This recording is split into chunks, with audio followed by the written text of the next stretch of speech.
One Story 10. Basado en Génesis capítulos 22, 26, 28. Isaac. A través de Abraham, hemos visto el camino de un hombre escogido por Dios para vivir por fe. Y lo que vimos no fue la justicia de Abraham ni su fervor, sino la justicia de Dios, el celo de Dios. Vimos el proceso que Abraham atravesó, desde el antes del llamado, al llamado, y luego la vida de alguien que se convirtió en hijo de Dios, pero que aún vivía una vida de pecador. Y luego, lo vimos entrar finalmente en la vida de peregrino rumbo a su verdadero hogar, y finalmente encontrar descanso al regresar a ese hogar en la muerte. Ahora llegamos a Isaac. Como ya se mencionó en la lección 4, Abraham e Isaac están profundamente conectados. Si Abraham, después de pasar por las 5 etapas del camino de fe, llegó a ser reconocido como uno que teme a Dios, Isaac parece pasar directamente a la vida de peregrino rumbo a su verdadero hogar, sin los altibajos que Abraham experimentó. Entre los personajes de la Biblia, Isaac, junto con José, vivió una vida que más claramente reflejó la figura de Jesucristo. Así que ahora, enfoquémonos en Isaac. Como ya hemos visto, Dios habló acerca de Isaac durante el camino de fe de Abraham. Desde el principio, antes de su llamado, Isaac ya se muestra como una figura que apunta a Jesucristo. Primero, tanto Isaac como Jesús fueron anunciados antes de su nacimiento, y ambos recibieron su nombre con anticipación. Segundo, tanto Isaac como Jesús nacieron en circunstancias humanamente imposibles. Tercero, ambos eran hijos únicos. Isaac fue el único hijo entre Abraham y Sara. Así es. Dios ya había escogido a Isaac antes de que naciera. Antes de que saliera de él cualquier bondad o justicia, Dios ya lo había apartado. Dios nos llama mientras aún somos pecadores, cuando estamos en el vientre de nuestra madre, e incluso antes de la creación del mundo. Y esta manifestación del poder de Dios sobre los nacimientos imposibles continuará desde Sara hasta Rebeca, pasando por la esposa de Manoa, Ana, la Sunamita, Elizabeth y, finalmente, María. Isaac recibiendo el llamado. El llamado de Isaac no se revela tan claramente como el de Abraham. No sabemos exactamente cuándo ocurrió. Mientras Abraham recibió un llamado claro y específico en la mitad de su vida, el caso de Isaac se parece más al de alguien que creció dentro de la fe, como alguien que fue criado en un hogar creyente. Isaac viviendo como un hijo de Dios, pero en una vida de pecador. Isaac vivió una vida tranquila y constante que se dirigía hacia Dios. Abraham ya había pasado por los altibajos de la fe, y la vida de Isaac puede entenderse como una continuación de ese mismo camino. Mientras Abraham no tenía ningún modelo de fe delante de él, Isaac sí tenía a su padre como modelo. Cuando Isaac era joven, fue objeto de burlas por parte de su medio hermano mayor, Ismael, pero él no peleó ni causó problemas. Fue un hombre de mansedumbre y paz. Y esa no fue una actitud que él desarrolló con esfuerzo. Fue un carácter que Dios mismo le dio. Esto se reflejará más adelante en la vida de Jesucristo. Una vida de peregrino hacia la verdadera patria. El camino que Isaac hizo con Abraham al monte Moría es el que más se asemeja, en toda la Escritura, a la obra de llevar la cruz de Jesucristo. Así como Isaac, Jesús también cargó con la madera, la cruz, para su propia muerte. Y así como el carácter de Isaac reveló mansedumbre y obediencia, también lo hizo Jesús. Isaac obedeció a su padre Abraham hasta el punto de la muerte, y Jesús obedeció a su Padre Dios hasta la muerte. Si Isaac tenía la edad suficiente para cargar la leña del holocausto y subir el monte Moría desde lejos, probablemente ya estaba en la adolescencia tardía.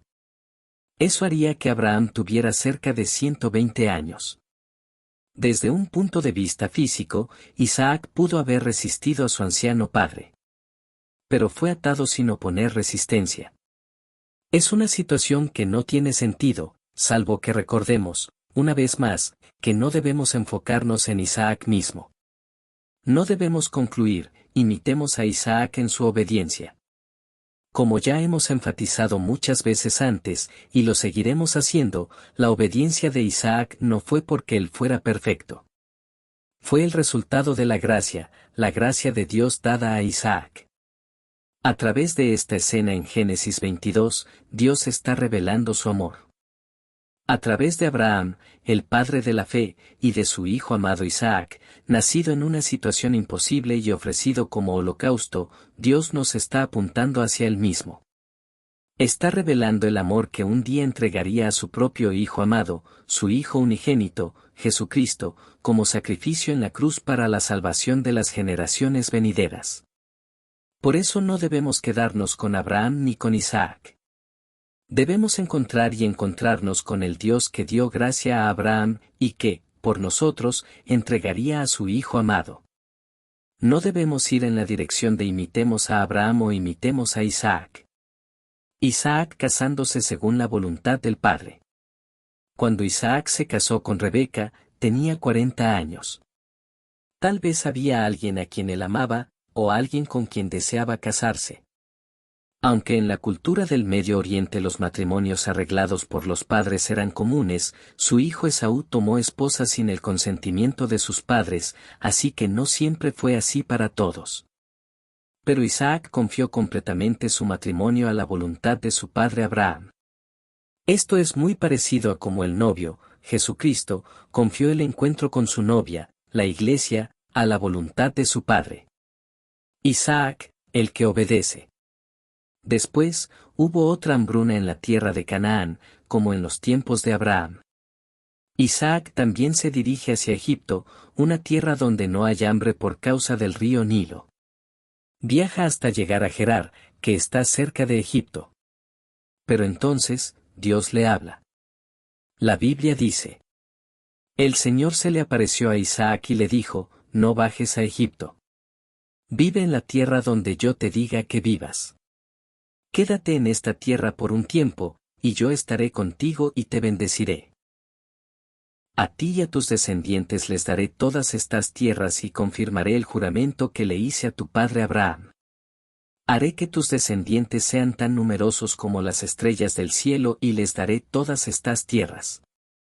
Y por medio de tu descendencia serán bendecidas todas las naciones de la tierra, porque Abraham me obedeció y cumplió todo lo que le ordené, mis mandamientos, mis decretos y mis instrucciones. Primero, Dios le dice a Isaac, no bajes a Egipto. Y le promete que si se queda en la tierra que Dios le muestra, Él estará con él y lo bendecirá. Esa tierra es Canaán. Dios le dice a Isaac que se quede allí. Y él obedece. Ya no baja a Egipto, sino que permanece en la tierra de Gerar. Allí siembra, y ese mismo año cosecha 100 veces más, porque el Señor lo bendijo. Isaac se enriquece y sigue prosperando hasta volverse muy poderoso. Pero esto ya lo sabemos, el hecho de que Isaac se volviera rico, próspero y poderoso no era el objetivo final de la bendición de Dios. Solo fue una muestra, algo que Dios le permitió experimentar por un momento en el camino. Así como Jesús sanó a muchos enfermos, pero sanar enfermedades no era la razón principal por la que vino. Él vino a traer salvación. A través de la sanidad, Jesús les dio a las personas un adelanto de cómo este mundo roto será restaurado un día por medio de él. Y otra vez, Dios repite el pacto que había hecho con Abraham. La promesa de la tierra de Canaán. La promesa de que por medio de la descendencia de Abraham, por medio de los descendientes de Isaac, serían bendecidas todas las naciones de la tierra. Esa bendición es la vida eterna que viene por medio de Jesucristo. Cuando Abraham pasó por momentos espirituales altos y bajos, los puntos más bajos fueron esos 2 momentos cuando dijo que Sara, su esposa, era solo su hermana. Y ahora, en la vida de Isaac, quien había seguido a Dios con tanta pureza y obediencia, sin tantos altibajos como su padre, aparece un error grave. Al igual que su padre Abraham, Isaac les dice a otros que Rebeca no es su esposa, sino solo su hermana. Pero Dios, tal como lo hizo en tiempos de Abraham, protege a Isaac de las manos del rey Abimelec de Gerar. Lo que hizo Isaac claramente no fue correcto. Pero aquí se revela la protección de Dios, no como respuesta a la idolatría o al orgullo, cosas contra las que Dios advierte severamente, sino como respuesta a la debilidad humana. Y este error de Isaac aparece justo entre el mandato de Dios, no bajes a Egipto, y el resultado, ese año cosechó 100 veces más. Esta posición en el texto nos muestra, una vez más, que la obediencia de Isaac no venía de su propia justicia.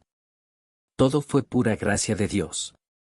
Yo soy el Dios de tu padre Abraham. Más adelante, Isaac fue blanco de los celos de los filisteos por causa de sus posesiones, y ellos taparon con tierra los pozos que Abraham había cavado durante su vida. Pero Isaac no peleó por eso. En lugar de discutir, se mudó a otro lugar y cavó nuevos pozos. Y cuando los pastores de Gerar volvieron a contender con él por el agua, Isaac se volvió a mudar y cavó otro pozo más. Él no se dejó atrapar por las discusiones ni por lo que se podía ver con los ojos humanos. Él aceptó que quien gobierna todas las cosas es Dios. Y esto también es gracia de Dios que fue dada a Isaac. Dios estaba dibujando, a través de la vida de Isaac, el retrato de la vida de Jesucristo. Por supuesto, debemos recordar que las vidas de las personas en el Antiguo Testamento que prefiguraron a Jesús son siempre parciales. Ninguno de ellos, desde su nacimiento hasta su muerte, representó completamente a Jesús. Pero sí hubo aspectos de sus vidas que apuntaban a él. Y así, mientras Isaac seguía evitando los pleitos y las contiendas, el Señor se le apareció. La Biblia dice: aquella noche el Señor se le apareció y le dijo: yo soy el Dios de tu padre Abraham. No tengas miedo, porque yo estoy contigo. Yo te bendeciré y multiplicaré tu descendencia por amor a mi siervo Abraham. Dios le habló a Isaac.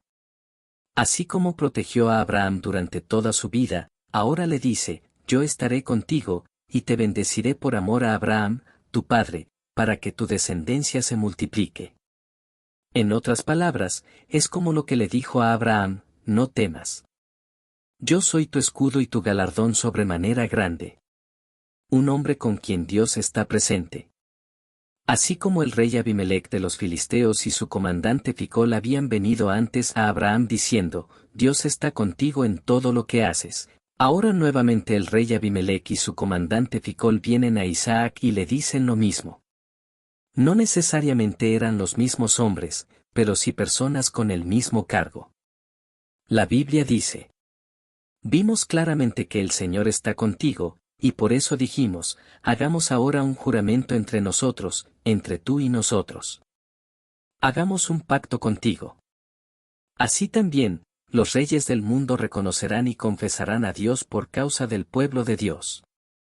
Estos reyes y comandantes, que tenían poder y riquezas pero no conocían a Dios, vieron algo en Abraham e Isaac. ¿Qué fue lo que vieron? Como ya hemos visto, ni la vida de Abraham ni la de Isaac fue brillante o poderosa como la de los descendientes de Caín, los Nefilim, o como la de los descendientes de Cam, como Nimrod. Entonces, ¿qué vieron ellos para decir: vimos claramente que el Señor está contigo? Desde la perspectiva de One Story, vieron una vida que no se dejaba llevar por el mundo.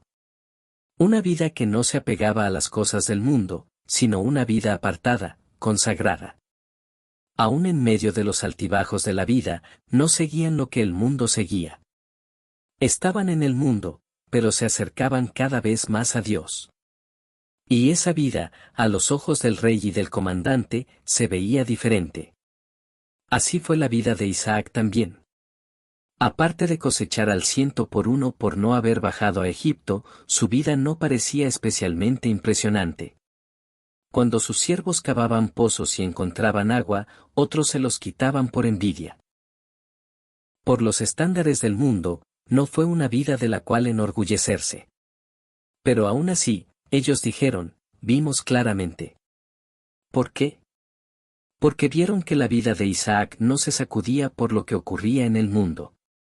Así fue también la vida de Jesús, una vida que no se movía ni se alteraba ante nada, aun en medio del sufrimiento. Y nosotros también debemos ser así.